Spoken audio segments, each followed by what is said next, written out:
अस्सलामुअलैकुम, कैसे हैं आप सब। दुआ है कि आप सब शादाबाद रहें, जहाँ रहें खुशबाश रहें, मज़े में रहें। अल्हम्दुलिल्लाह हम भी ठीक ठाक हैं। मॉर्निंग के कामकाज स्टार्ट हो गए हैं। सुबह उठते ही ना सबसे पहले रात भर की जितनी भी बॉटल्स वगैरह पानी की खाली हुई भी होती है ना, तो सबसे पहले मॉर्निंग में मैं उन्हें वॉश करती हूँ और वॉश करके उन्हें भर के दोबारा से फ्रिज में रख देती हूँ। एक दिन पहले की या रात भर की जितनी भी बॉटल्स होती हैं ना खाली हुई भी, उन्हें मैं कभी भी इसी तरह से रिफ़िल नहीं करती हूँ, हमेशा वॉश करके ही रिफ़िल करती हूँ। आप सब कैसे हैं, आप सब बताएं, आप लोगों की मॉर्निंग कैसी होती है और किस काम से आप अपनी मॉर्निंग का आगाज़ करते हैं। मेरा तो यूजली मॉर्निंग का काम का जो आगाज़ होता है ना, वो इसी तरह से कोई ना कोई बर्तन होते हैं जो रात के होते हैं ना, उन्हें वॉश करने से ही होता है। ख़ास कर वो होती हैं बॉटल्स, आजकल गर्मियों में तो पानी की बॉटल्स, ठंडा पानी, ये सब ही चल रहा होता है। आजकल तो हर घर में तकरीबन छोटे बड़े जो है वो फ्रिज सब ने रखे हुए हैं, क्योंकि पहले वक्त में जब हम छोटे थे उस वक्त ठंडे पानी की जो है ना ज़्यादा ज़रूरत होती थी और बाकी चीज़ें जो है वो तो फ्रेश होती थी और फ्रेश ही इस्तेमाल हो जाती थी। कोई सालन नहीं रखने बना के फ्रिज में, कोई दूध वगैरह नहीं रखना है, वो डेली का ही होता था। लेकिन क्या होता था कि जब हम छोटे थे ना, तो सुबह नाश्ते के बाद जो है फिर ठंडे पानी की तलब होती थी। नाश्ते के बाद यानी कि दोपहर के खाने से पहले जो है ना बर्फ़ मंगवाई जाती थी। 10 रुपये दे दिए, 20 रुपये दे दिए और बच्चों से कहा कि जाओ जाके बर्फ़ ले आओ। बर्फ़ ला के वो ठंडी ठंडी जो है ना बर्फ़, उसको तोड़ के और कूलर भर दिया जाता था और फिर बड़े मज़े से ना घर में बैठ के अपने कमरों में और जो है ना सब साथ बैठ के खाना खाते थे और साथ में वो कूलर रख जाता था और वो ठंडा पानी जो है ना एक नेमत लगता था और उसकी मतलब बहुत ज़्यादा कदर होती थी। और आजकल तो इतनी ज़्यादा कदर इन चीज़ों की है नहीं। और फिर इसी तरह से जब शाम होती थी ना, तो शाम भी इतनी ज़्यादा कोई खूबसूरत होती थी गर्मियों की, क्योंकि दिन भर तो बहुत शदीद गर्मी होती थी, सब अपने अपने घरों में बंद रहते थे। और जब शाम का वक्त होता था ना, हर कोई जैसे जेंट्स वगैरह हैं वो भी फ़्रेश होके नहा धो के वो बाहर निकलते थे और ख़वातीन जो है ना वो अपने पूरे सहन को, अगर किसी के पक्के सहन होते थे तो वो पाइप लगा के उसे धो लेती थी और जिनके कच्चे सहन होते थे ना वो पानी का खूब छिड़काव करके वहाँ झाड़ू वगैरह लगाती थी। झाड़ू लगा के पलंग बिछा दिए जाते थे और पलंग जो है ना एक टेबल फ़ैन होता था। अक्सर घरों में जो है ना टेबल फ़ैन होते थे बड़े बड़े, तो स्टैंड फ़ैन जो कहते हैं वो होते थे, वो लगा दिए जाते थे। और कुछ घरों में जो है ना सीलिंग फ़ैन जो होते थे, बीच में सहन में ना एक रॉड लगा के उसके अंदर जो है ना वो छत वाले पंखे जो होते हैं वो भी लगाए जाते थे। और कुछ लोग जो हैं वो रूम कूलर का इस्तेमाल करते थे, यानी कि जिस इलाके में जिस तरह से गर्मी होती थी ना उसी तरह से चीज़ें भी इस्तेमाल की जाती थी।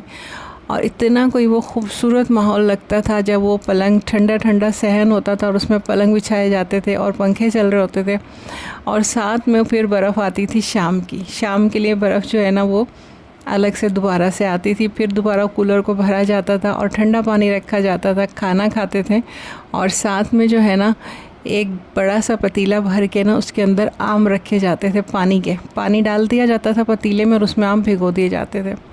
हमारे याद है कि हमारी दादी ना कभी भी हमें इस तरह से आम लाकर खाने नहीं देती थी, कहती थी इससे दाने निकलेंगे और आम की तासीर जो है ना वो बहुत गर्म होती है। तो आम को पहले वो 2 घंटे जो है ना पानी में भिगो देती थी। फ्रिज तो होते नहीं थे, अगर ठंडे ठंडे आम खाने होते थे ना तो उस पानी में भी बर्फ़ डाल दी जाती थी, जिसकी वजह से आम बहुत ज़्यादा ठंडे ठंडे हो जाते थे। और जब रात का खाना सब घर वाले मिलके खा लेते थे ना, उसके बाद दौर चलता था आम का। और इतने कोई ठंडे ठंडे मज़ेदार से आम होते थे जो बच्चे बड़े सब बैठ के एंजॉय करते थे। और अगर आम बहुत ज़्यादा मीठे हो गए ना तो भाई लाने वाला जो है ना उनके सीना काफ़ी चौड़ा हो जाता था और वो अपने लाए हुए आम की तारीफ़ में जो है ना ज़मीन आसमान मिला दिया करते थे कि भाई ये ऐसे हैं और मैंने ये पहचान करी और मैं इस तरह से लेकर आया हूँ। और दुकान वाला भी कह रहा था कि भाई आपको बड़ी पहचान है, यानी कि अपनी तरफ से वो जितनी अपनी शान में कसीदे बयान कर सकते थे ना वो करते थे। और अगर निकल जाते थे किसी के खट्टे आम तो फिर उसकी जो है ना रेट भी इसी तरह से लगती थी कि आइंदा जो है ना तुमने आम नहीं लाने हैं, आइंदा हम खुद आम लेकर आएंगे। तो वैसे जब बरसातें वगैरह हो जाती हैं ना तो फिर आम जो है वो तकरीबन मीठे हो ही जाते हैं, लेकिन फिर भी कोई कोई आम होता है उनकी जो है ना क्वालिटी होती है कि वो इतने ज़्यादा मीठे नहीं होते हैं। बहरहाल इसी तरह से बातें करते करते है जो है ना रात का टाइम अच्छा खासा हो जाता था, जैसे 8-9 बजते थे और 9 बजे तो है ना सब ने ही सो जाना होता था। और कुछ वो टीवी भी रखा होता था सहन में। अच्छा जी, बहुत बड़ी अहम चीज़ जो है वो मैं बताना भूल गई थी कि सहन में टीवी भी रख दिया जाता था और कोई ड्रामा वगैरह लगता था ना तो सब घर वाले मिलकर जो है वो ड्रामा भी देखते थे। तो एक खूबसूरत और बहुत ही हसीन सी जो है ना शाम हुआ करती थी हमारे बचपन में, जिसे कि आज हम बहुत ज़्यादा मिस करते हैं। आज तो बस हर घर में देखें 2-3 अफराद हैं, 4 अफराद हैं, 5 अफराद हैं, यानी कि 2 माँ बाप ही होते हैं और जो छोटे छोटे बच्चे हैं तो वो उनके होते हैं और बस इतना ही। आजकल हर घर में इतनी ही फैमिली है। मेरे अपने भी देखें तो मेरे अपने घर में 3 बच्चे हैं, पड़ोसी हैं वो 2 हैं क्योंकि उनके बच्चे नहीं हैं, एक और पड़ोसी हैं वो भी 2 हैं, उनके बच्चे नहीं हैं, और एक है वो 2 मियाँ बीवी हैं, उनके बच्चे हैं। तो बस इतना सा जो है ना आजकल का जो है ना घराना है, ख़ानदान है या परिवार है जो कहते हैं वो बस इतना सा है। पहले तो इससे ज़्यादा जो ख़ानदान जो है ना वो एक घर में रहा करते थे, बहुत ज़्यादा रौनक होती थी, लड़ाई झगड़े भी बहुत होते थे।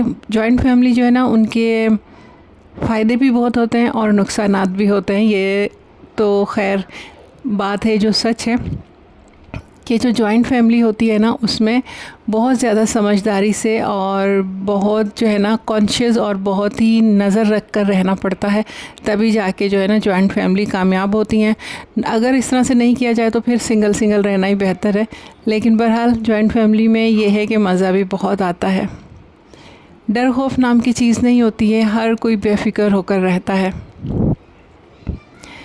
तो बस यही थी कुछ बचपन की खूबसूरत सी यादें। जब गर्मियाँ आती हैं ना तो गर्मियों की जो हमारे जो बचपन की यादें हैं ना वो बहुत ज़्यादा याद आती हैं। अच्छा, जो हमारी फूफो थी ना वो हमसे अलग जैसे शादी होकर चली गई थी, उनके घर में जाते थे। अब हमारी तरफ जो था वो ये सब कुछ होता था सहन में, क्योंकि हमारे इस तरफ जो थे ना घर बड़े बड़े होते थे, सहन में होता है।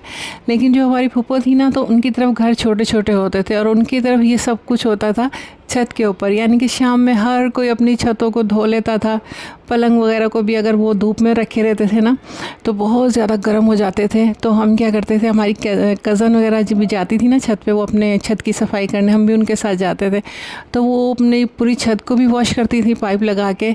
और जो पलंग डले होते थे ना वो इतने गर्म हो चुके होते थे, जिस तरह से आजकल के गाड़ियों की सीटें गर्म होती है ना ऐसे उस वक्त पे पलंग गर्म हो रहे होते थे। तो वो पाइप से ना पलंग को भी खूब धो देती थी। वो एक बान आती है, शायद वो कोई पत्तों वगैरह की बनती है, तो उसके वो पलंग बने होते थे और उसे खूब ठंडा चिल कर लेते थे पलंग को और सहन को। और फिर जिस तरह से हम अपने सहन में चीज़ें रखते थे ना, यानी कि पंखा वगैरह लगाते थे, आम कूलर रखते थे, आम वगैरह रखते थे, वो ये सब कुछ जो है ना अपनी छत के ऊपर करते थे। और छत पे तो कुछ बहुत ही ज़्यादा रौनक आती थी क्योंकि सब लोगों की छतें जो है ना मिली हुई होती थी और हर कोई छत पर ना अपने आ जाता था। इतनी कोई रौनक होती थी ना, खाना खाने के बाद ना हर कोई अपनी दीवारों के साथ खड़ा हो जाता था और ना सब आपस में बातें करने लग जाते थे और ख़ूब ज़्यादा बातें करते थे और इतना एंजॉय करते थे ना कि जो ज़हनी टेंशन है ना आजकल, वो ज़हनी टेंशन तो होती ही नहीं थी। वो इतने को 1-1 घंटा 2-2 घंटे खड़े होकर एक दूसरे से बातें करते थे ना कि सारी की सारी टेंशन वगैरह सब कुछ जो है ना एक दूसरे से शेयर कर लेते थे और बिल्कुल रिलैक्स हो जाते थे। आजकल तो मामूली बातें हैं ना उन्हें भी एक दूसरे से छुपाना पड़ती है, क्योंकि आपने अपनी मामूली सी बात भी आजकल किसी को बता दी ना तो कुछ लोग तो इतने ख़तरनाक होते हैं कि उस बात को ऐसा अपने अंदर छुपा के रख लेते हैं और इस तरह से उस बात को आपके ख़िलाफ़ इस्तेमाल करते हैं कि सुनने वाला जो है ना वो ख़ुद भी हैरान हो जाता है कि हमारी ये बात इस तरह से भी इस्तेमाल हो सकती थी और हमारी ये छोटी मामूली सी बात इतना बड़ा रंग भी लेकर आ सकती थी। यानी कि एक तरह से शर्मिंदगी और तबाही का भी सबब बना देते हैं। कुछ लोग इतने शातिर होते हैं ना, जैसे कहते हैं ना कि राई का पहाड़ बनाना आजकल के लोगों पे ख़त्म है। इसलिए अब वो पहले वाले दौर नहीं है, पहले वाले लोग नहीं हैं। इसलिए बेहतर है कि अपनी बातें जो ख़ास कर राज की बातें होती हैं ना वो हकीकत है कि अपने तक ही रखें तो बेहतर है, क्योंकि वो पहले वाले लोग नहीं हैं जो हमारी टेंशन परेशानी सुन के अपने दिल के साथ जो है ना पेश आते थे और राज को राज बना के रखते थे। अब तो भाई बस राज मिल जाए, एक बार हाथ लग जाए राज, फिर देखें वो आपका क्या असर करते हैं। तो अपने राज अपने तक ही रखिए। अपने राज में किसी बाहर वाले को या किसी ऐसे रिश्तेदार को हरगिज़ शामिल नहीं कीजिए कि जो इस बात को जो है आपके ख़िलाफ़ इस्तेमाल कर सकता है।